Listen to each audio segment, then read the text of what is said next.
Okay. What up, man? Good to see you, Dan. Welcome back to the show, buddy. How are you doing? Ryan, man, I'm doing well, man. I'm doing well. Thanks for having me on today. I really do appreciate it. Man, I'm all gassed up about this node happening, man. I've been gassing it up myself, so I'm excited to hear more about it from you. So, what's the plans for this? What's this gonna look like? Well, somebody asked me yesterday, they said, what are we going to do? How are we going to communicate with the community, specifically around the Halving and all the good stuff coming up with that? And I said, well, let me give Ryan a shout out because I think that's a good way to throw it out there. You know what I mean? So, yeah, the Halving's coming up. We're super excited. I mean, the countdown's on. The testnet was deployed. It's been successful. Our anticipation is that we're going to move from, 2,800 plus nodes to over 10,000. Flux will be the largest decentralized network in existence. We're really excited too because Titan will allow people to stand up, smaller off-chain nodes running Jetsons or Raspberry Pis, NVIDIA Jetsons or Raspberry Pis, and participate with the network. But they're not included in the block reward. They're kind of a different network. And, we're expecting about another 10,000 nodes on that network as well. So, we're really pumped about what the Halving's going to bring. We just partnered with Seed, which I know because you saw that. Yep. And you called me out on your one of your live streams and said, hey, these need to be easier to deploy. So our goal is to, we always, I always tell people this, running a Flux node is not easy.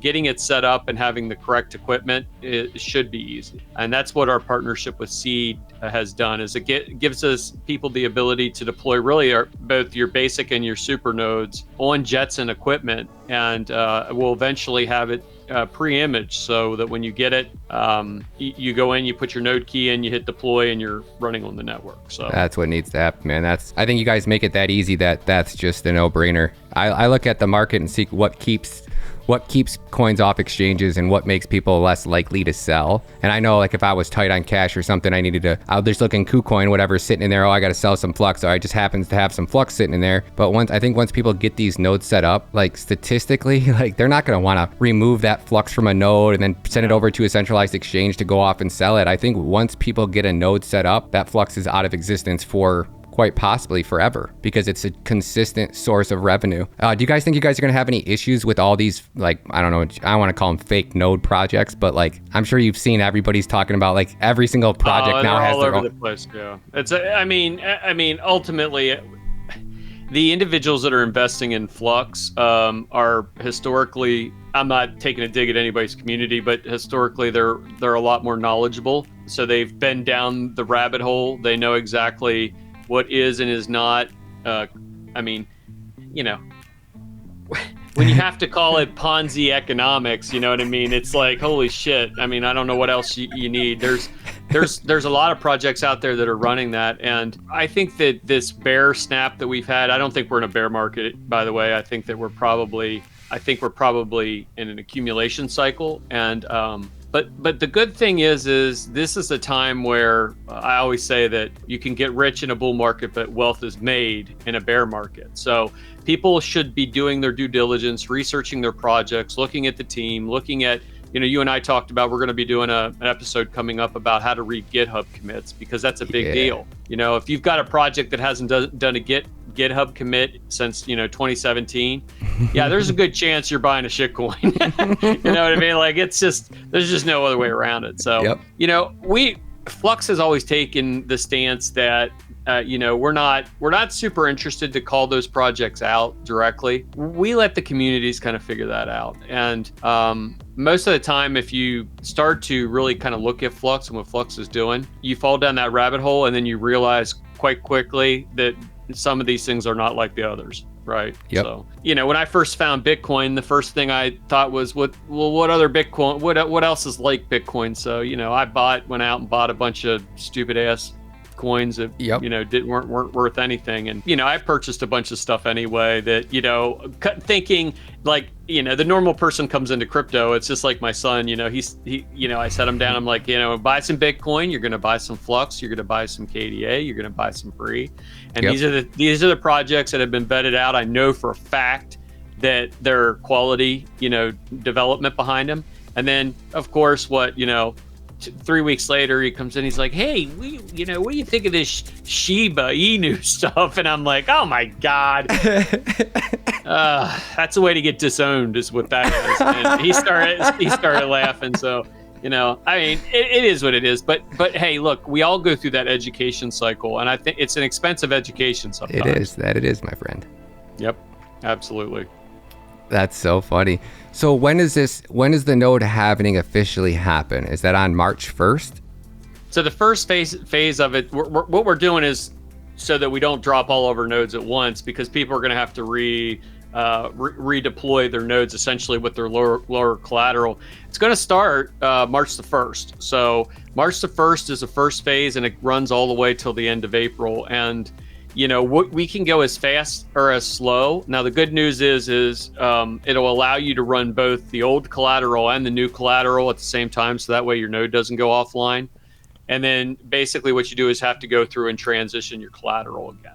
So, I'm not looking forward to it, because then I have to actually go back and redo all the configurations that, have been running quite nicely for a very long time. But I realize the value, and plus I'll double my nodes. So, there's that. Yeah, just that, no big deal. Yeah.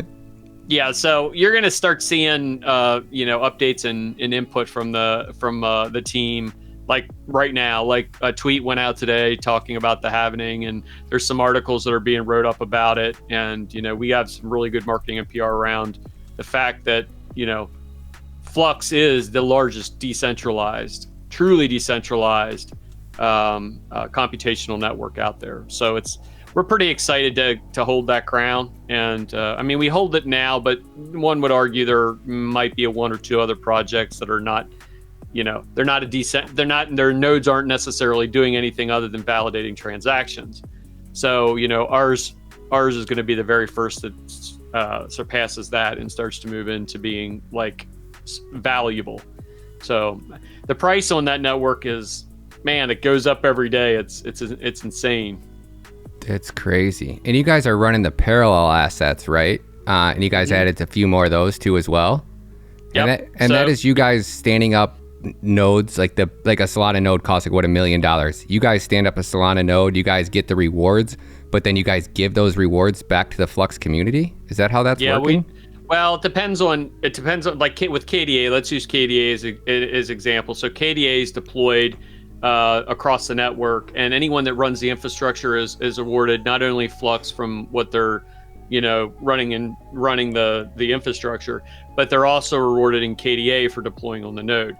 So there are some changes coming to KDA. In the way that we have it deployed, it's going to move to a global app. So that economic model changed a little bit. But what that does is free us up for other projects to deploy at scale and be able, and we have some good ones coming up, let me tell you, man. Like, I'm super excited with some of the stuff that's coming down the pike. Ooh, I can't wait, man. I can't wait to have one of these. Not only and not only blockchain based projects, you know what I mean? These are, we have, legacy based Web 2 projects that are starting to understand the value of what Web 3 will look like, and they're starting to mess around with things. So, that GitHub conversation is going to be a good one, because you'll start to, if you know how to read GitHub, you'll start to see some of those pieces come through, and it's pretty damn exciting. Yeah, man, I can't wait to do that one whenever you get time. So tell us a little bit about the 3 different types of nodes. If I'm not mistaken, you have one where you can rent space from a external company like Ubuntu or whoever, and you can rent basically the hard drive, the and everything that you need on a virtual server, and you can host your node through a virtual server. You can also buy hardware and build one yourself on your own PC. And then now you guys, the third way will be the Jetson, where you have just like basically a plug and play application. Are those the 3 different ways? Yep, and I'll give you a little pull the screen back a little bit for you. Ultimately, we built Flux to be completely decentralized, so you can run a VPS, which is a virtual service provider, which you just talked about, or you can deploy it in bare metal, which means you can run your own enterprise infrastructure. We have people that run their own data centers. We have people that run, a server in the back, basement that they run their infrastructure on. So we wanted to make sure that we addressed three different areas. We addressed it. We wanted to address the people that are coming to the space and starting to stand up infrastructure for the very first time and may not have a ton of resources to do it. We wanted to address the enterprise-based infrastructure, so we had to make sure that we were able to go to mid and large tier businesses with AWS-like computational resources. Yep. And then we have the bigger one, which is Titan, and that is how do we work with vendors to deploy bare metal at scale. So this is a little behind the curtain. You've seen what we've done. So essentially, Ron, you can run a node yourself right now on a VPS. You can get a Jetson, you can get a Raspberry Pi, you can get a very high-end spec computer and install Linux, get it configured, deploy on that computer, whatever. Now we took it a step further and we said, we want to get the individuals in that want to participate in the network, but they don't necessarily have 1,000 Flux or 12,000 Flux or 40,000 Flux. We want to bring them in, and let them participate, and that's what Titan does. So we've launched our partnership with Seed to be able to provide that gear to them very turnkey. So they order the node. The node is whether you want to configure it yourself or you want to have it pre-configurations coming in Q2. That's what I need.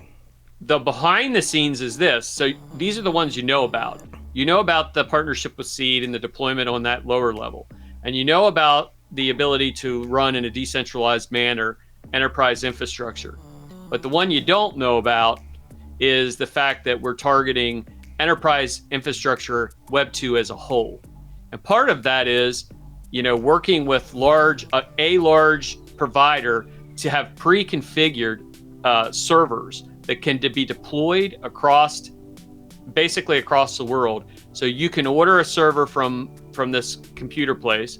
You can have that deployed to either a colo location or your home or wherever you want to have it racked and stacked.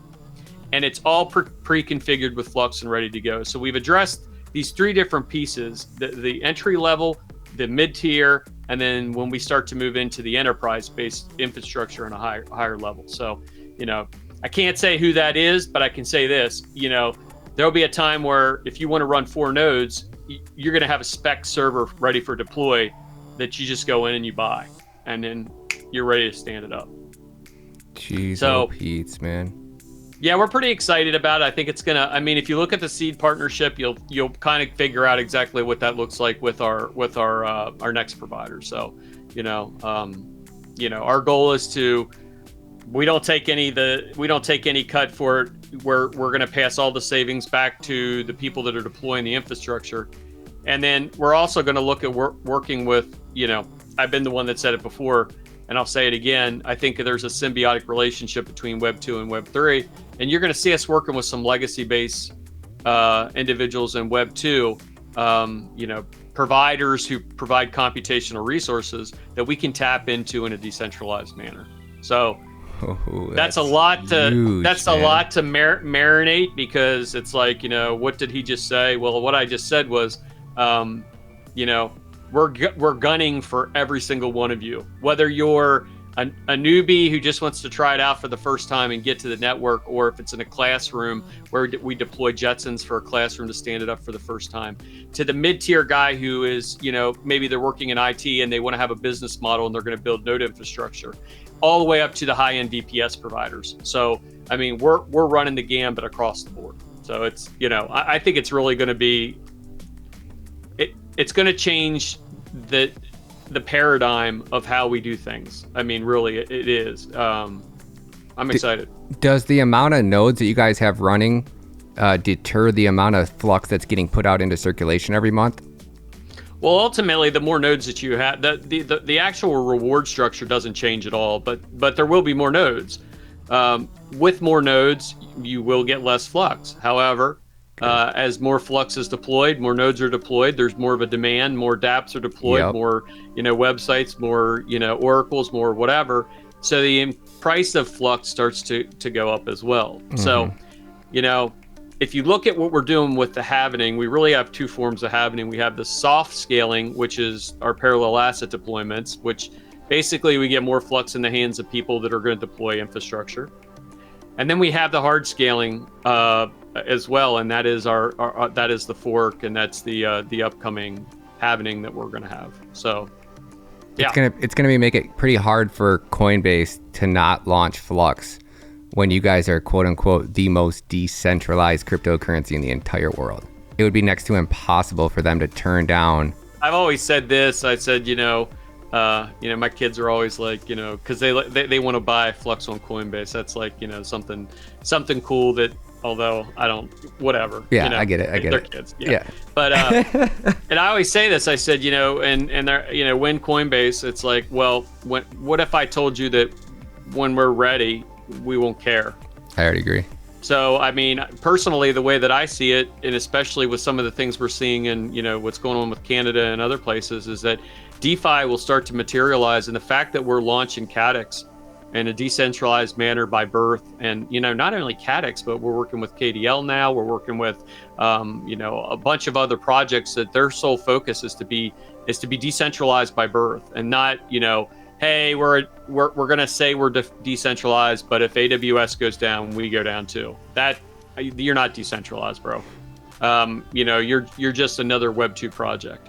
So, the forward-thinking people in the space know that, I think Coinbase is gonna have to evaluate their business model, much like other providers, because it's changing, man. It's changing. So I'm not super worried about Coinbase. If we get added, that's great. If not, I'm okay with that too. I like the current setup that we got, and I can tell you there's lots more coming down the pike. I think everybody's kind of Coinbase is exciting because it does add that much more liquidity, and they get that massive pump from whether that's Coinbase acquiring or just a whole new market of people that can acquire Flux. Like my parents, and I think that's normally like they're as far as they'll go into crypto is using Coinbase because it's just so simple and easy and user friendly. So I think that as a fiat on ramp in today's world, it still has massive value. But 2 years, I don't think Coinbase will. It depends on how much they get in bed with the government, I guess I would say. Which that's what scares me the most is like. I think they're already there, man. Like, if I had to speculate, I think, regulation is, and I say this all the time too. I said, crypto will make us wealthy, but regulation is going to make us rich. I mean, because in the reality of a good regulation that is benefiting the space and letting it grow naturally without trying to harm it is really gonna, fiat doesn't go away. And we've been, they put it in the light that, crypto is a threat to fiat. No, crypto can run tandem, hand in hand with a fiat-based system. So good regulations with good tax code written specifically for crypto so that people understood what they owed to the IRS or their taxing authority is super huge. So, but yeah, I think look at what happened with Canada. I mean, they sent basically a cease and desist order to the head of Kraken, and then they reported him to their exchange commission because he said, get your crypto off exchange. Don't hold it here. If you hold it here, there's no guarantee that it'll be here. Yep. And they freaked out about it. So, literally the ignorance of and I don't know, somebody needs to wake the hell up and tell these guys what to do. I mean, really. I mean, I know there are some initiatives now specifically around lobbying specific for DC and other areas, but we have to have educated people in the space that are able to speak and educate people what crypto and what the technology is doing, because these guys don't get it. I mean, just the hubris to think you could just stop a self-custody platform, your own wallet is just insane. It's insane, and we're watching it happen right in front of us. Yep. I was watching Kitco News the other day, an interview where he was interviewing somebody from Canada, one of the truckers or something, that he was like, oh, well, can't they just come and freeze your Bitcoin? I'm like, wait, Kitco, like you specifically cover crypto news. What are you talking about? Can't they just come to your house and take your keys? Like, unless they're going to torture me. No, like in Russia, I'd be afraid of somebody taking my keys, but my keys are all up here, man. Exactly. Like, brain wallet. So no, it's like this, and I honestly see that this is where we're headed. Is you've heard me say this to you before. It's adoption by necessity, and there hasn't been a necessity to educate end users on their own personal custody, right? Because they use platforms and they've never experienced a Mt. Gox. They've never experienced a major hack, Cryptopia or something of that nature. Yeah, I lost them. You know what? Got wrecked. We got wrecked, and we know for a fact that's that is. Centralized exchanges are the single-handed biggest point of weakness in blockchain, without a doubt. So what do we got to do about that? Well, we've got to work to build better decentralized finance is what we need to do. We need a better fiat on ramp right into a Zelcore wallet. Apple Pay. Yeah, I know, right? No, I mean, we do. That's the only purpose of people going to these big centralized exchanges now. And they got a big voice. So now you see people like Michael Saylor kind of getting in bed with them because he wants Bitcoin to succeed so bad that I don't know how to. No, he's a maximalist, and that's okay. You know what I mean? Well, at what point do we stop taking fiat? When a government can continue to print unlimited amounts of dollars, and they can take those dollars and saturate and inflate and destroy a crypto market.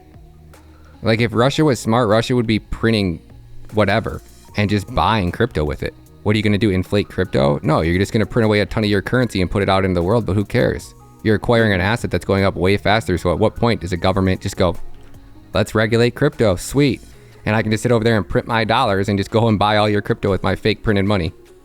Yeah, man, I tell you, you're preaching to the choir here, because I think we're in for a rude awakening, because I think what you're seeing is we're setting up for a battle.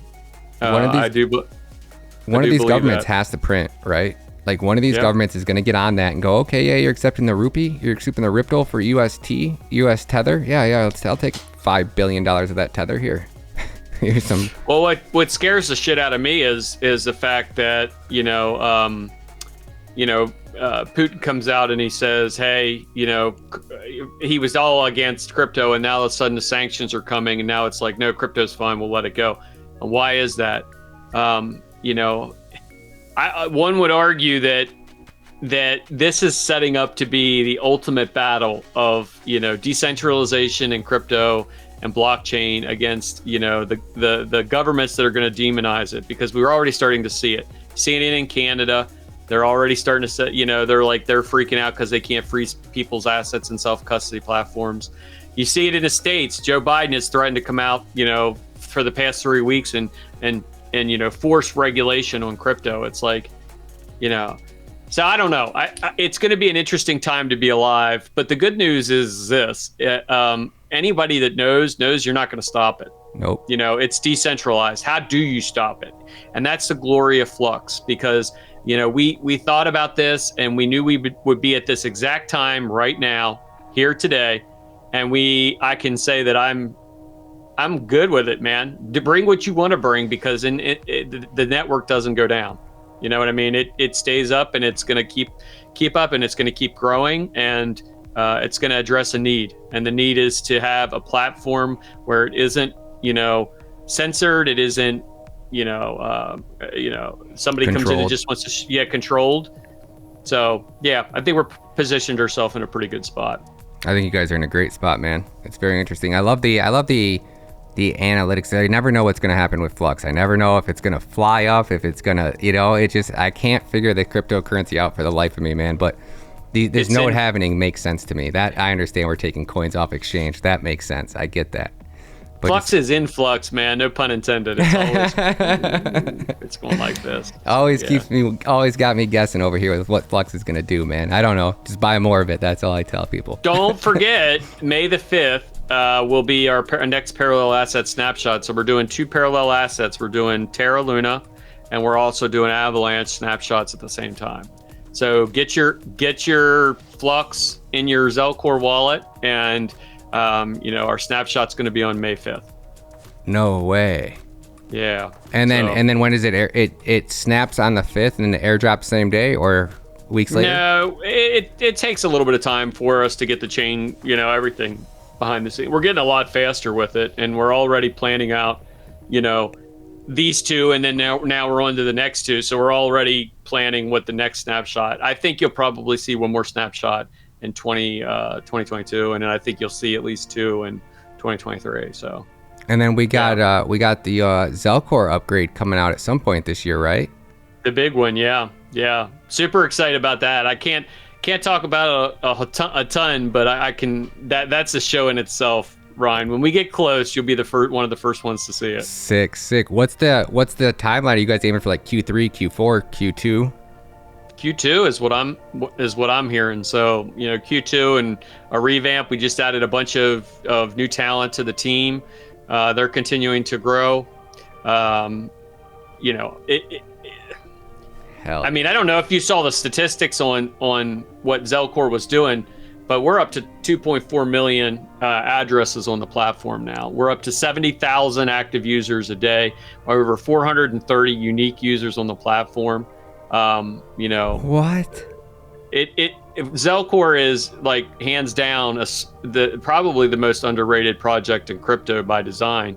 Tim Tully, who's the CEO, that guy is fantastic. Ex BNY Mellon, ex State Street, ex Legacy Finance. He fell down the rabbit hole and he's down deep now, man. Like he loves what he's doing. He's got a really good team. Parker works over there as well, so his commitment level is out of the world. So I think you'll see a lot of really cool stuff coming from Zelcore. I can't wait, man. I'm so excited to use that wallet full time because you guys are now integrated to almost every ecosystem with that as well, right? Yep. Terra Luna is going to be a big one, and Avalanche is going to be a big one too. So, DOT is another one we're looking at. So the Polkadot ecosystem, and and a couple that I can't tell you about yet. But the long story short is we have a really good plan, and people ask, well, you announced 10 snapshots, essentially 10 different assets. What happens after 10? Well, Flux can scale infinitely, so it could be easily 1,000 different snapshots. It's just what logically makes sense for the platform for deployment. So we are eating interchain operability, and we're spitting it back out again because it's just we're grinding through some of the biggest and the baddest. That's insane. That's so freaking cool. Man, I don't even know what to say, man. I just cool stuff. I'm more excited for us to keep going. Like you say you don't think we're in a bear market. I'm kind of over here with my fingers crossed, like say, please come down a little bit more, because what I wouldn't like to do to add another 10,000 Flux to my wallet, the market gets bearish, Yeah, I just don't feel it because the retail side of the world, I see the bear market, but on the infrastructure plays, on the building side of the world, you see more money coming in as fast as you can get it out there. I mean, there isn't a day that I don't look at, who funded or who raised or who did this or who did that. Like the back end of it all, the delivery model is what's really in a full bull market.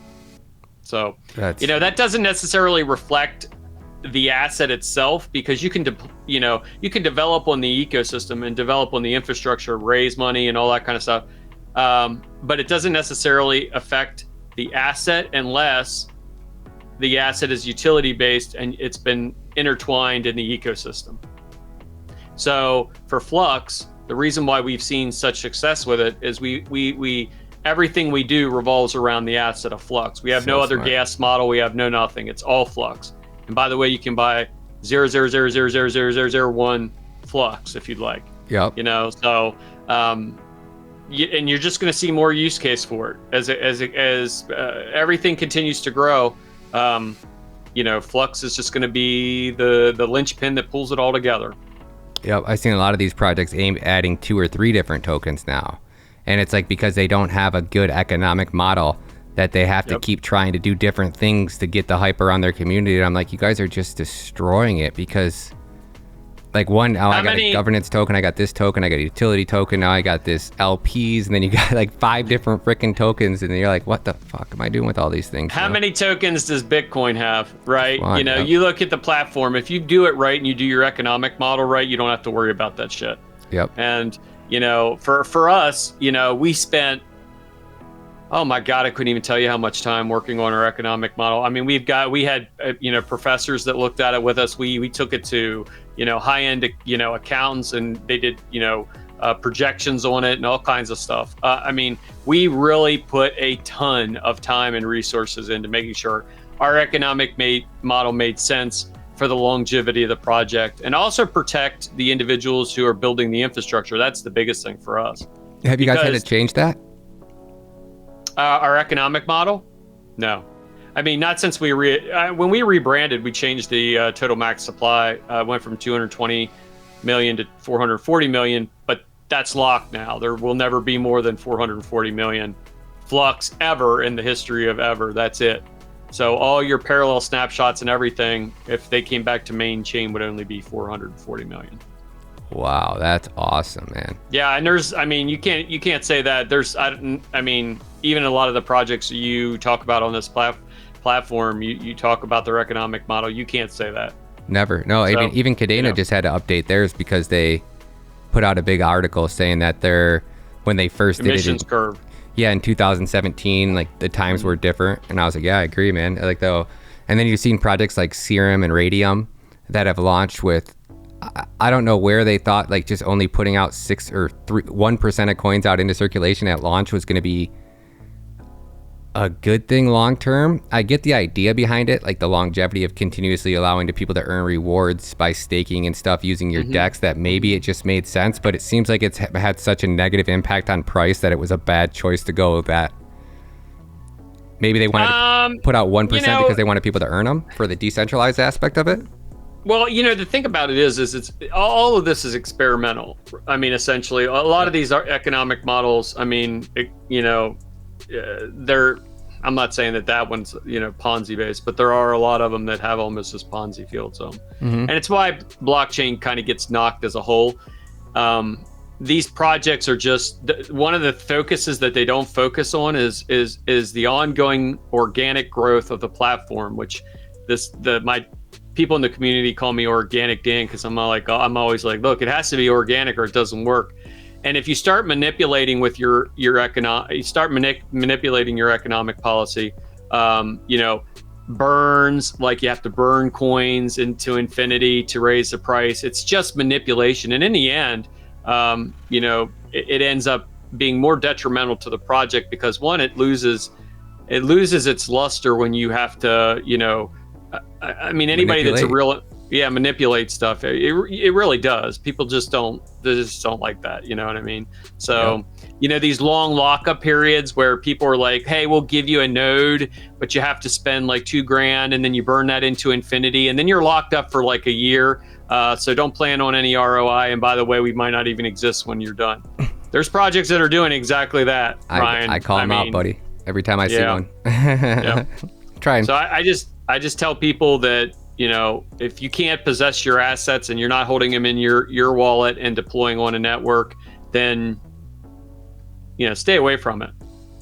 Yep. So that's exactly what Flux does, is we allow people to hold their assets, deploy on the network. I can stand a node up 5 minutes later, change my mind and pull my collateral back down, and I have my Flux. Yep. So I think it's going to be, I look at Flux like a different type of asset, because very few projects, and I've been in this game for a long time, so I've never looked at possibly going into a bear market and ever felt more confident in the assets that I have in my wallet today as I have in any bear market. And that's because they got Flux, Cadena, Bitcoin as my main assets. And I feel like no matter how bearish the market gets, even if Cadena goes 94% off or Flux goes 95% off, right? I'm going to buy it all the way down to 95% off, because that was where everybody made millions in this space. If it keeps going down, we are that fortunate that the market gets that bearish that I may have the opportunity to buy Flux and these other amazing projects at those prices. I'm not going to complain about it, because your upside right now versus what the downside is, like statistically going, when you're going down from its peak, you can only go down 100%, right? When you go up, you can go up thousands and tens of thousands of percent. So, fuck, bring the bear market down. I wish the Bitcoin would tank before the frickin' node halving, so it doesn't. Well, I don't know. You might get your wish. It depends on what day of the week it is and who all of a sudden is fudding things up. So, bottom line is if you do your research and you invest wisely, then you'll have that confidence level that you have right now as well, because that's why I can be confident of not being worried about a bear market, because I know the asset that I work on and the dedication of my team and the team that we've compiled, that ebbs and flows, man, ups and downs, everything's secular. So we're just waiting on the ride to come back around again, and then off you go. So I never in a million years we projected that we would have success like this. We knew we were going to have success. It came much differently than what I anticipated, because it was pushed into kind of hyperspeed because of the focus on Web3. So we knew it 4 years ago what it was going to be. We called it decentralized compute, but today it's Web3 and it's on fire. So, and then we just happen to be the ones lead the pack. Yeah, I put that Gary V clip in the last Flux video I made where he's like, yeah, this blockchain stuff, it's huge. And he's like, yep. Decentralized servers at scale are going to change the world as you know it, period. Yep. And I think that was from a clip from 2018 when he was preaching that. And then look at here we are today. Yep. And then Gary's a smart guy. I have had the opportunity to talk to him a few times, and I think that people are waking up, and it's projects like Flux and other people in the ecosystem that are doing something unique that they're really going to gravitate toward in the end. So, yeah. I agree. I had no idea until I made that Flux video the other day that ICP launched with a $52 billion market cap.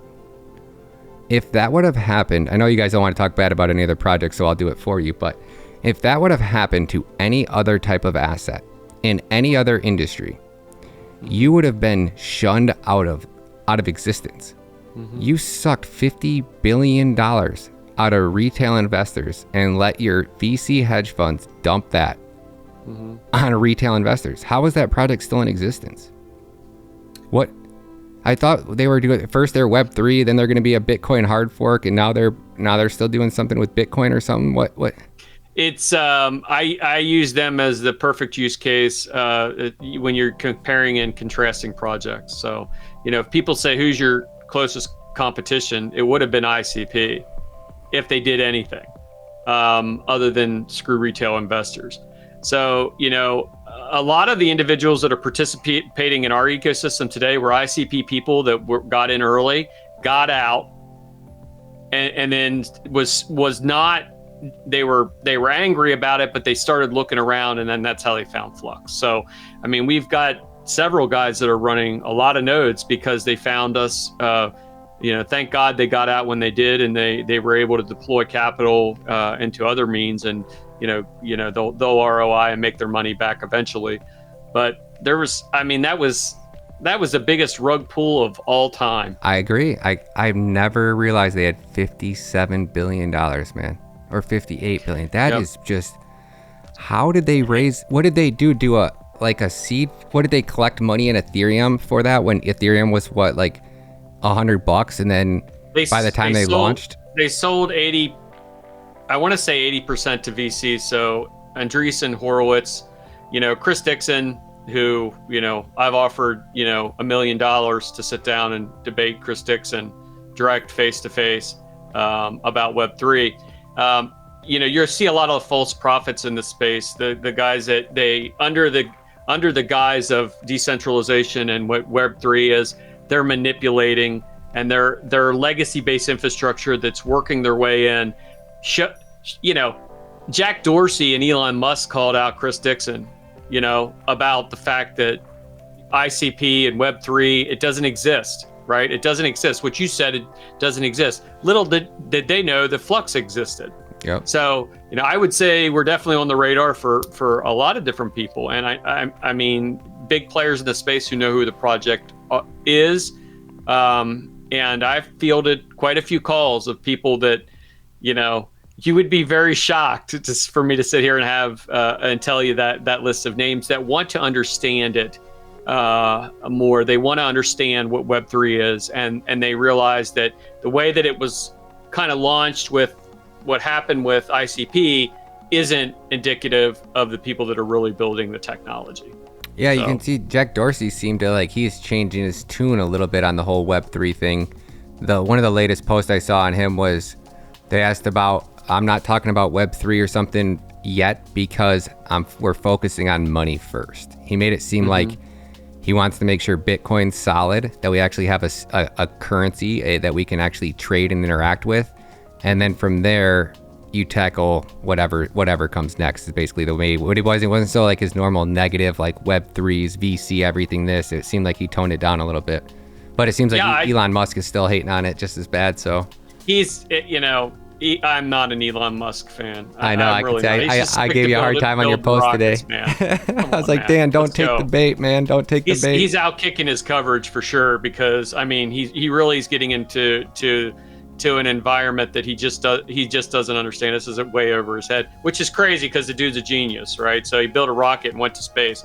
He built one of the best electric cars out there, but he doesn't know squat about Web3. So. I think he's more so sees what gets the most attention, right? That's why he didn't give a shit about Shiba or Doge, right? He's tweeting about Doge because if you look at a tweet from Elon that talks about launching a SpaceX rocket, 100,000 views. You look at a tweet from Doge, 2.5 million views, 17,000% more likes, 100,000% more engagement. He makes a tweet about Web3 right now, it's the same thing. When everybody comments and reacts to it, that's what he's winning. That's why I was like, Dan, don't take the bait, man. He gets attention. So when he gets attention, he just does it over and over and over because it gets more attention. It brings more money into SpaceX. It brings more money into Tesla. And at the end of the day, what Web3 does or doesn't, it doesn't matter to him, Yeah. Well, naysayers in the space or anyone that is bringing it, there's no such thing as bad attention. So because what that does is create opportunity, and that's exactly what I think these guys coming into space do, is they create opportunity for people to find us. And once they found us, they tend not to leave.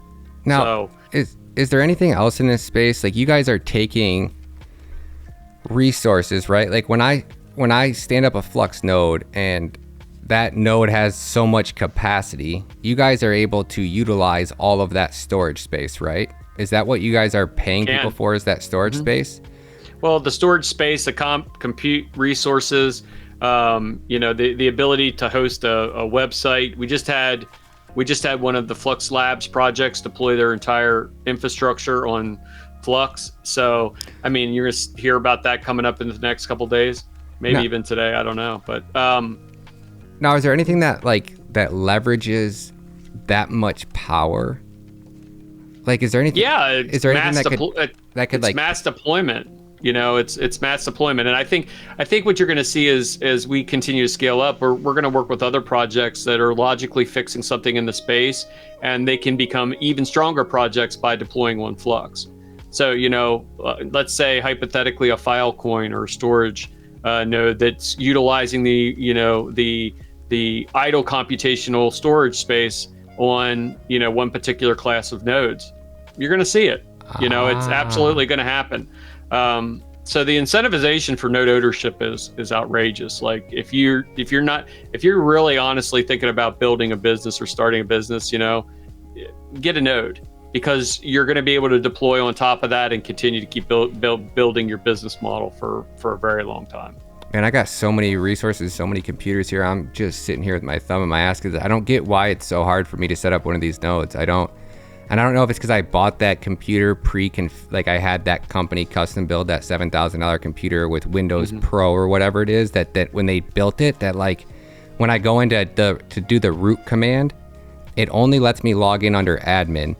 And then I go to the next step and it tells me that I got to be logged into root, and I can't get past. It's And then when I go to launch the Flux miner, like I can run a nice hash one, but when I go to deploy the Flux miner on no matter what one I got, it just gives me a socket connect error. And when I Google that, it's like I'm not getting the only socket connect error that videos that anybody has are about big like ASIC miners. So I'm like, why am I getting? And it must be some stupid setting. Bro, you're the perfect candidate for the pre-configured node. I am, man. That's why I keep saying, dude. I'm like, I can't wait for these damn things to come out. But I will leak a little something else. We are working on part of the project where you'll be able to deploy virtually inside of Windows. So that's going to help a lot of people because people have maybe some high-end Windows computers sitting around. They don't want to mess with Linux, but they want to be able to deploy a node. That's me. So keep a tight eye on that. You'll see some movement on that right around the. Perfect. Yeah, because I got that $7,000 computer. I don't want to just turn it into just a node. My son, it's such a good gaming computer. My son loves it. So I'm like, I would have already installed Linux on it a month ago if he didn't, if that wasn't his gaming computer. So hey, there you go, man. You gotta got some food to cook. It's a nice day out, man. It's like, if you have a nice day, you got to take advantage of it. I do leave out of the basement every now and again into the sunlight. It's like I do the same very, thing sometimes, very rarely. Yep. Oh man, I appreciate your time, buddy. Thank you so much for stopping by the channel. And whenever you guys got some new announcements, you're always welcome on the show, man. Hey man, Ryan, love what you do, man. Thank you again. You keep it real, and that's important in this space. So thank you for what you do, and thank the community for what all of the communities that are participating. Oh, yeah. Listening to this, spreading the word, and all that kind of good stuff. So thanks again for having me on, brother. Appreciate you, man. Thanks, Dan. Be calling, left on my blessings. I feel like I'm falling. The birdie is back. Tell me I'm garbage. I'm going through something. That's why I ain't calling.